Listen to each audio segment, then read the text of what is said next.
I'm Patricia Allingham Carlson, and this is my video of my painting, The Bridge at Tamanend. Tamanend is a beautiful local park where my husband and I really enjoy hiking, as well as do many people in this area. There's a little bridge over the little stream. All leads to beautiful places to stroll and walk. I've tried to do some experimental things in this painting, and I used some new color combinations as I always try to learn and improve my skills. I hope you'll enjoy my video. Now let's paint. I had wet my paper and I put in some colors, leaving some white areas for freshness of the design. I also put some plastic wrap on top of that wet paint, and when it was dry, I began to develop the composition. I'm developing the composition with my paintbrush and putting in some midtones to sort of draw out where the darks will be. This is the bridge at Tamanend, which is a very lovely local park. It's a small bridge, and I'm going to define a lot of the forms in this painting by painting darks around the lights.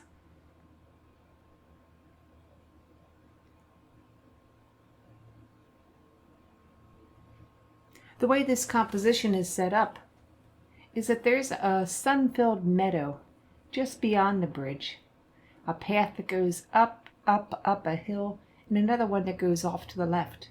Then there's forest. There's many beautiful trees. The way the light was coming down cast some very attractive and strong shadows, so I'm developing some of the shadowed ground just beyond the bridge in the foreground. Also trying very hard to keep my perspective correct, using my brush, and in some cases I'll be using a ruler or two.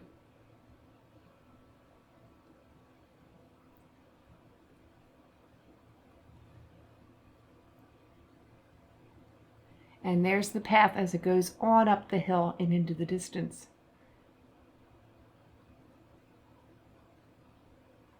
And I'm beginning to suggest some of the trees in the tree line of the forest, just beyond the meadow. What I'm doing here is taking out some trunks because the sunlight was hitting them and making them appear very pale. So I'm going into the forest and painting in some areas with water and then blotting it off to start to create these whiter or lighter colored trunks.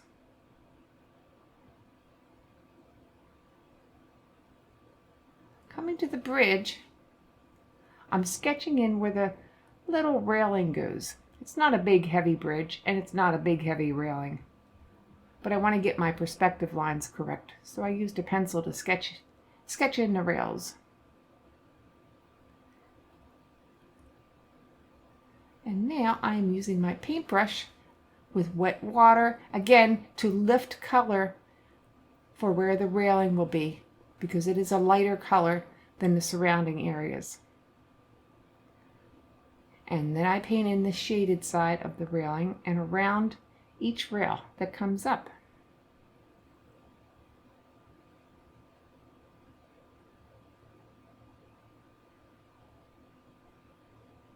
What the bridge is actually spanning is a small stream.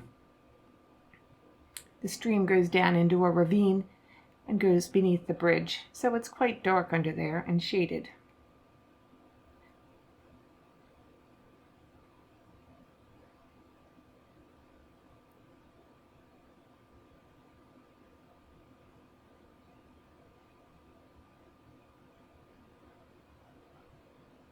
I'm actually using a lot of mauve, the color mauve, to create this painting. I'm mixing mauve with purple, I'm mixing it with indigo, and I'm mixing it with brown.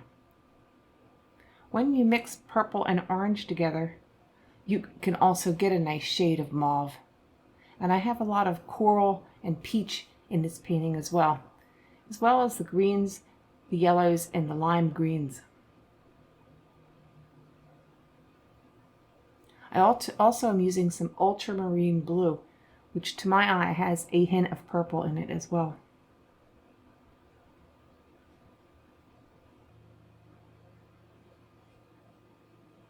And back to work on the railing. I've painted darks around the lighter rails where I lifted the paint.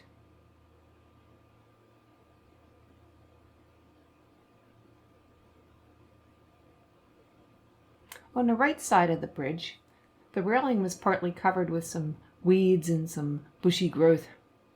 So the railing sort of emerged from this, making it a little bit trickier to show.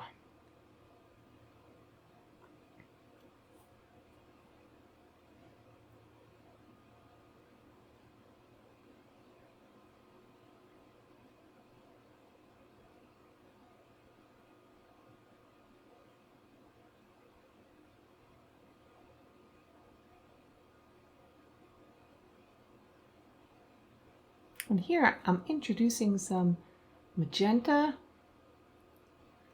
and some crimson to make the trees look interesting and warm. I'm also adding some burnt sienna for warmth.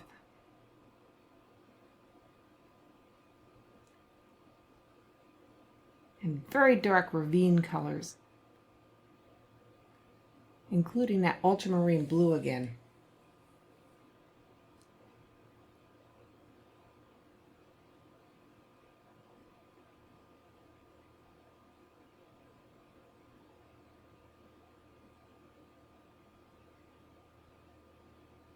I'm sure there are much more methodical painters than I. It seems I skip from one spot to another, almost like a butterfly lighting on flowers in a field. But when I'm painting, I sort of go with the flow of what looks and feels right to do at that moment. And if I can get lost into that moment, almost like a painting meditation, it takes me away from my everyday life and into the place that I was actually visiting and taking a photograph of, trying to convey the mood and the beauty of the scene.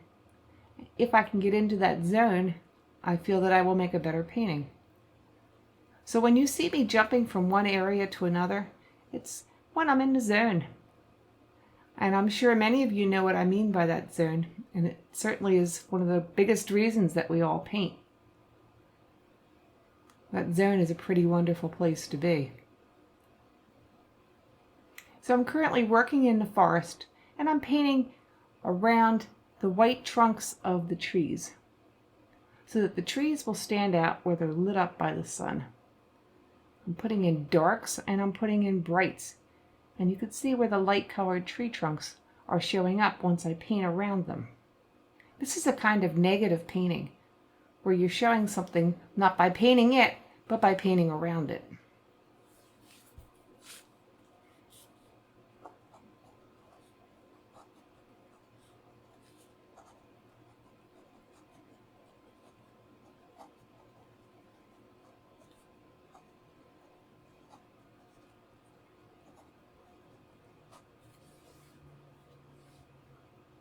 I continue to build up the depth and the darks in the forest right along the edge of the meadow. I am using some very nice bright colors as well as plain darks and shadows. And I'm really trying to mix up my palette and add some new colors to me to try to do a little bit of growing and challenge myself to improve. This painting really did become a pleasure to paint the more I went onto it, because I really liked how the colors seemed to come together and become so compatible. I did consult my color wheel a good bit, and I used other devices for determining the right color choices for me.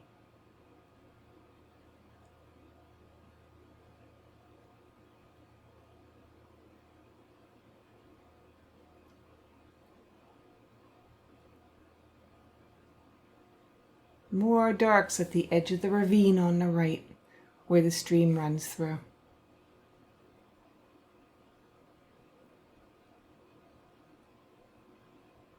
There will be a tree form coming up on the right side, as well as some from the left side, but they will go on later after I've developed what's underneath them, because they are foreground trees. Now I have this big foreground area that's composed of dirt, scrubby grass, some weeds, generally places where people have walked through, so there's not a lot of growth.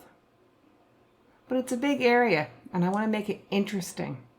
So I'm adding a lot of mauve color, a lot of orange, and then I'm going in with some very heavy and intriguing shadow patterns because I wanted it to be an area of a lot of interest since it was so large. Working on a big foreground grassy patch is not particularly easy for me, and I did not want to detail every little blade of grass because my feeling for this painting was more impressionistic. So I'm trying to break up these clods of dirt with clumps of grass running through and shadows.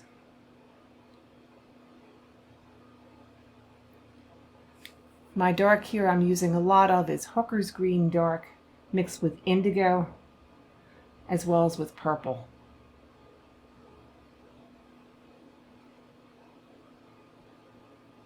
And there's my indigo and purple mix, True Darks.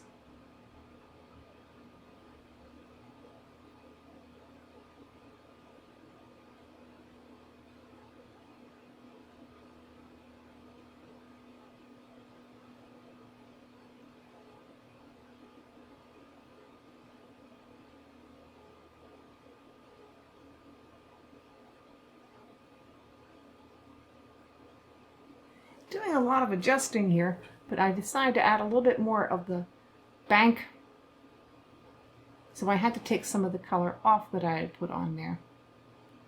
And you can see it's emerging now, and there is the ravine, the darkness of the ravine behind it.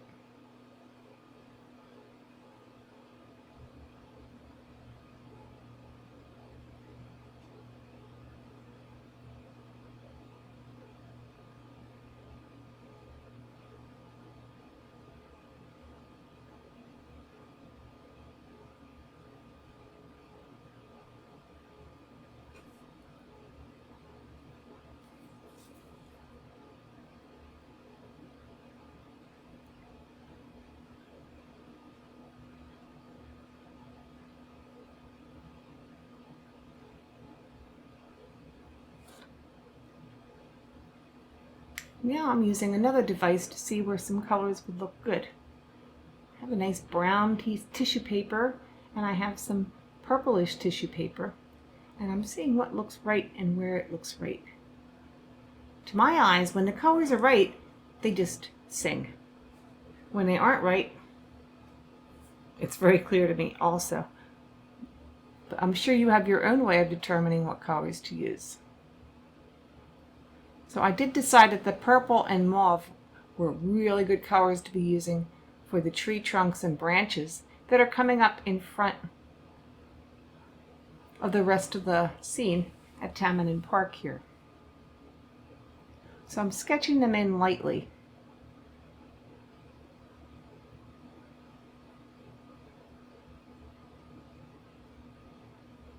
And there were some pretty heavy leaf clumps growing too. So I'm using a good strong dark here because these were largely in silhouette. I'm not using black. I am using dark colors of green mixed in with indigo. And there will be more layers going on, believe me, because they were quite dark. I usually start a little lighter than I think it should be, because I can always get darker and put more layers on, but it's harder to get lighter. I'm doing a little correction here on my railing because I saw that I had the perspective somewhat off. So I'm sort of rebuilding it. Using my rulers to get it correct, and then putting in the railing on the right, which sort of comes in and out of the bushes.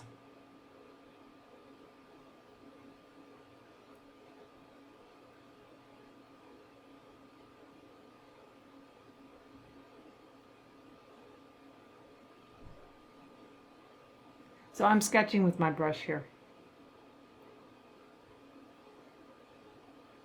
I have the railing corrected to my satisfaction. It needs more work, but at least it's in place.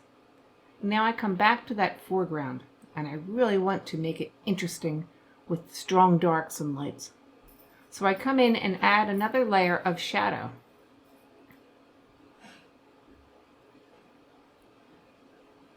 I'm using the mauve colors and the ultramarine blue colors, as well as some deep greens. It seemed to require at least 3 layers of glazing to get to the color I wanted. But having the patience to keep applying the paint and building it up, if you don't end up making it muddy while you're doing so, is one of the joys of watercolor. Before I complete the foreground trees that are coming up in the 2 top right-hand and left-hand corners, I'm going to adjust the forest and get that closer to my satisfaction. Now there's another little sample of paper I got out to look at some of the colors in it that I really liked.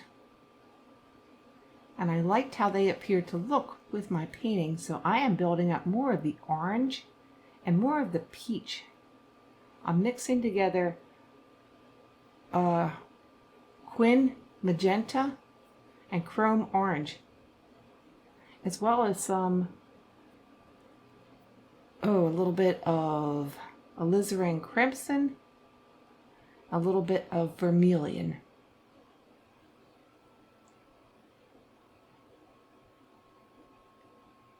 And then back to work on that railing that is emerging in and out of the bushes.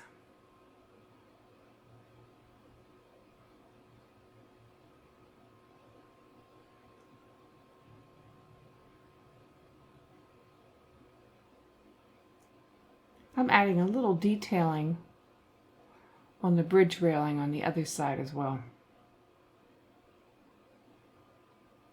and making it stand out more by painting darks of the ravine around each railing.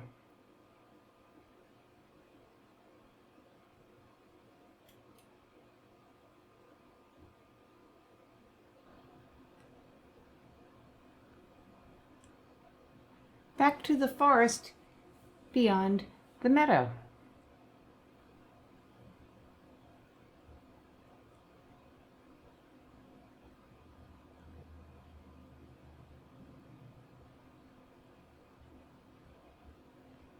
I am adding more color in the tops of the trees. I'm adding light colors where the light is shining, colorful colors where it suits my eye, and I'll be adding more clumps of foliage to show some shadowing and some depth.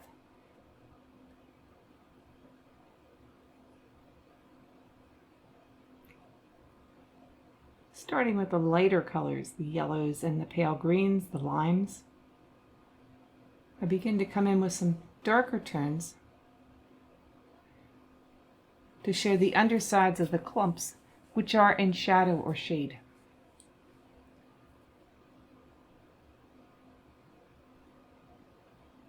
I'm not painting solid. I'm painting in a very dotty, impressionistic, dabby type of method. And while I had the color on my brush, I'm jumping back into that bridge railing to try to make it stand out a little bit more by painting around it with negative painting.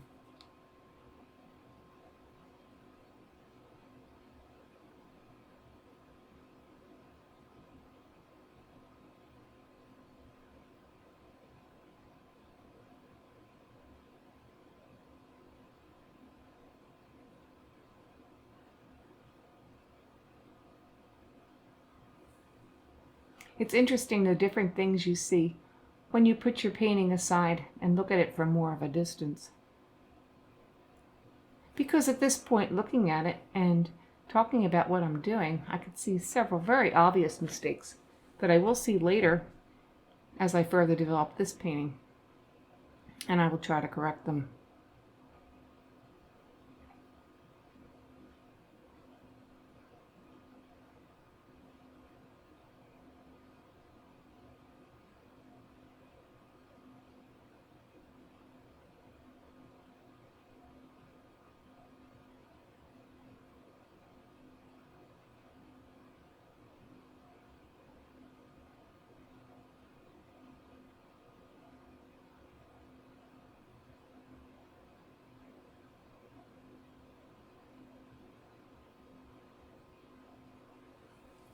I'm developing some of the branch work that comes in front, in the foreground of the picture, and grows right into it from the left side. This was from a big tree that was just to my left where I was standing and taking the photograph.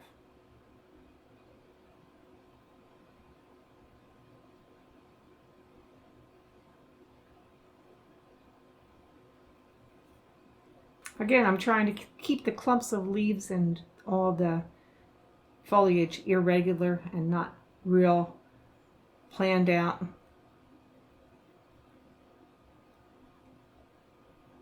If it's irregular, I think it looks more natural.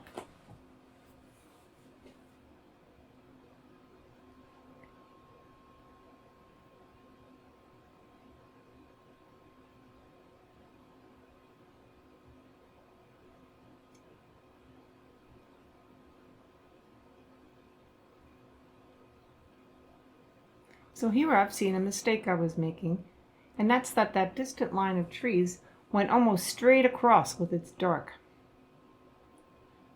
Now trees wouldn't all start having leaves at the same point, so I'm breaking up that straight across line. I'm taking some paint off to make the clumps of leaves come down lower, and I'm painting some clumps of darks up higher. So now it becomes more irregular. It's going up and down and it's not all straight across. But I had to take off some time from the painting, get it across the room from me, and see how it looked before I could notice my mistake.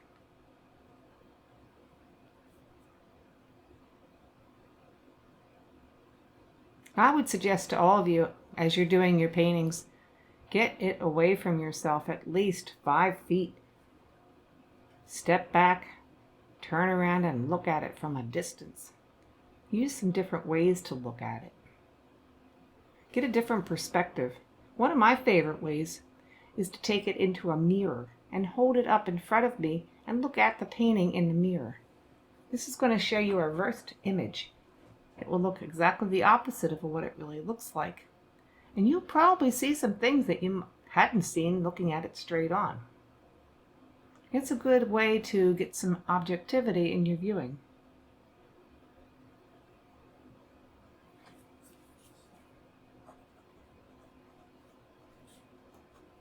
I'm continuing to build up the leaves and the foliage clumps on the right side.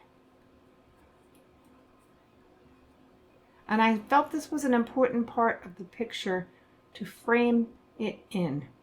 I have the clump on the left that frames it in from the left side, and I'm doing it from the right. So we get the feeling, or the viewer will get the feeling, hopefully, they're looking through some leaves and trees and branches at a beautiful scene that shows through. It's the feeling of welcoming into the path. And to make the viewer want to spend some time walking down that path and looking at it because it's so pretty. That's what I hope to do in my art. Try to capture the spirit of the place I'm at, share the beauty that I see when I'm there, and invite the viewer to have the same experience of walking a path in such a beautiful place on such a beautiful day.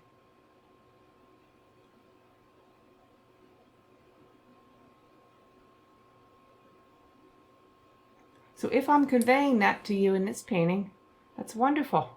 And I hope I've showed you some ways that you might be able to use in your own painting.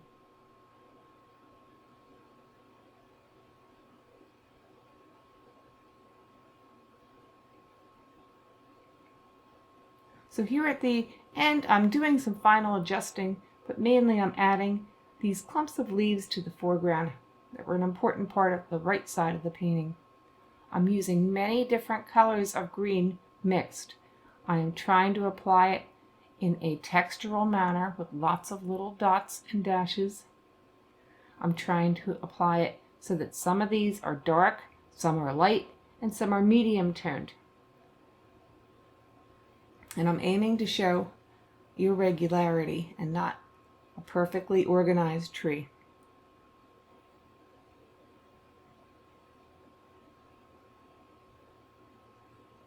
But asymmetry as opposed to symmetry.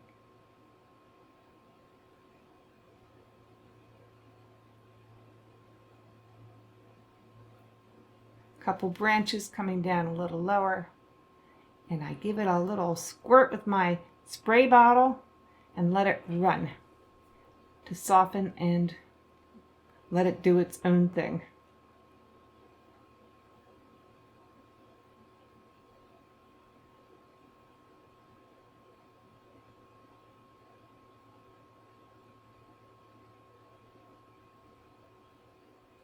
My evaluation with covering up the different sides.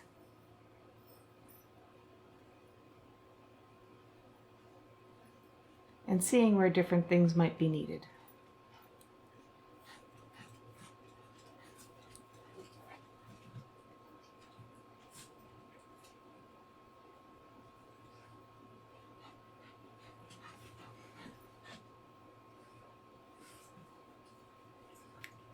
A few sprays to break up some of that symmetry.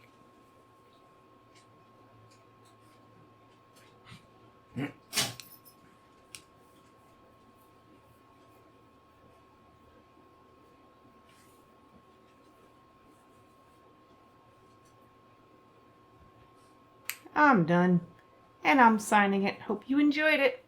If you enjoyed this video of the path at Tamanend, please give it a thumbs up and subscribe at the links below. Clicking on the bell will give you a notice whenever I post a new video. Also, there are some links to check out for products I like to use, and more links to my Facebook art page, my blog, my prints and products, all below if you click on See More. Keep on creating, and I'll see you next video.